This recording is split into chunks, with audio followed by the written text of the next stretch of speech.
Okay, so today we're going to jump in and do a little coding. First, what you're going to need to do is follow the link to the p5.js web editor. It's going to take you to a site that looks like this. Now, what you're going to want to do before you do anything else is you're going to want to come up here and you're going to want to click Login. You with me? Now, you don't have a username yet, but if you come in and click on Login with Google, all right, so you're going to want to log in with Google and then choose your Divine Child email address, all right? So you're going to log in with your Divine Child email address. And then when you save stuff, it will go in a thing and then you can open it again later. But if you don't do that, you won't be able to save. So when you're in the P5 editor, always look to see if your name is up here. Okay? You want to look in that top right corner and make sure your name is there. If it's not, you're not saving your progress. All right. So let's take a look around here. What we have our coding window here. And we have where stuff is going to appear over on the right, and then below that is the console. We're going to save the console for later. Now, what I'm going to do is we're going to just work in function setup for today. So I'm actually going to take this line out of background, and I'm going to paste it up here in our setup. And then I'm going to delete these lines here. Not so bad, right? So what we have are functions inside of the setup function. We have create canvas as a function and we have background as a function. So I'm going to run this, and what we'll see is we'll see this gray rectangle appear over here on the side. Now inside the parentheses, so all functions will have a set of parentheses, okay? So even setup has parentheses even though there's nothing inside the parentheses. Inside of create canvas, you'll notice there are two numbers. These are called arguments, or sometimes they're called parameters, okay? So we're going to play a little bit and see if we can figure out what these parameters control.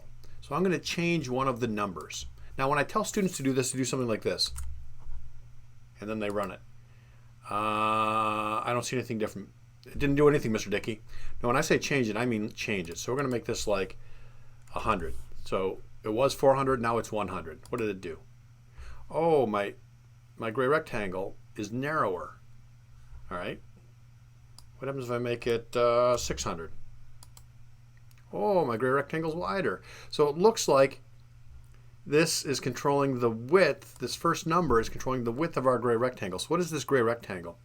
This gray rectangle is the canvas. This is where everything that we're going to program is going to appear. Okay. So the preview window is showing us where the stuff is going to appear, and the canvas is the spot in the preview window where the stuff will be, okay? So the first number dictates how wide our canvas is. What do you think the second number does? Well, let's change it and see if it matches what you're thinking in your head. Logically, if the first number controls how wide, the second number appears to control how tall. Make it real big.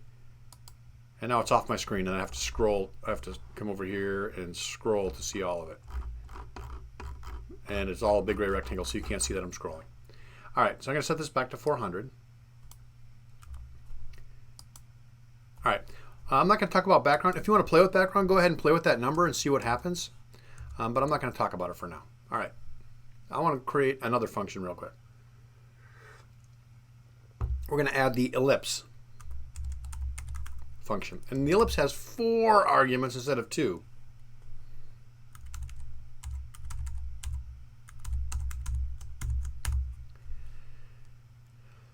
Not so bad, right? All right.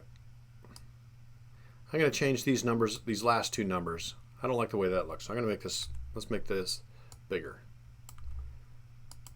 Well, how did I know that was going to be bigger? Well, let's play. So let's make this one really big. Oh, this number seems to control how wide the ellipse is. So if I make that small again, so here's the other thing. Sometimes you might make a mistake. You see this red over here? It's telling me there's something wrong with this line. And so you'll see somehow I managed to click over here and set my 1 there. It doesn't know what to make of that. So it got confused. So I want to make sure I do this. All right, so this third number controls how wide our ellipse is. All right, Let's look at the fourth number.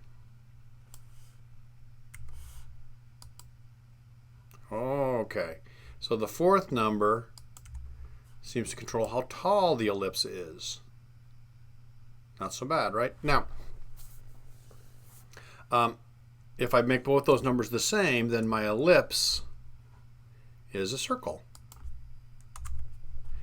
Right? So if I wanted a smaller circle, I could just say 20 and 20, and then it'll be a slightly smaller circle. Pretty straightforward.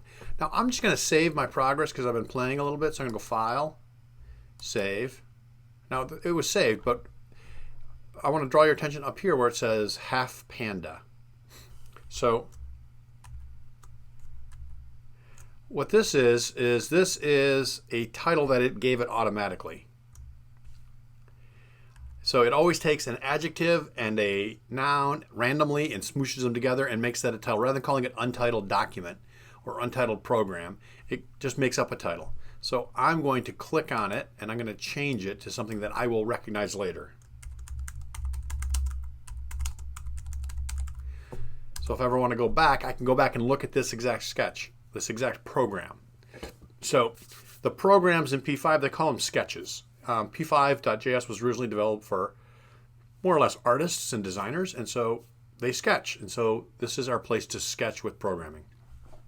All right, so now we've played a little bit. We've talked about the create canvas function, which creates our area where the program will be. We said this first number, this first argument is the width of the canvas. The second argument is the height of the canvas. We haven't talked about background yet. And then we talked about ellipse. And we talked about the third and fourth arguments.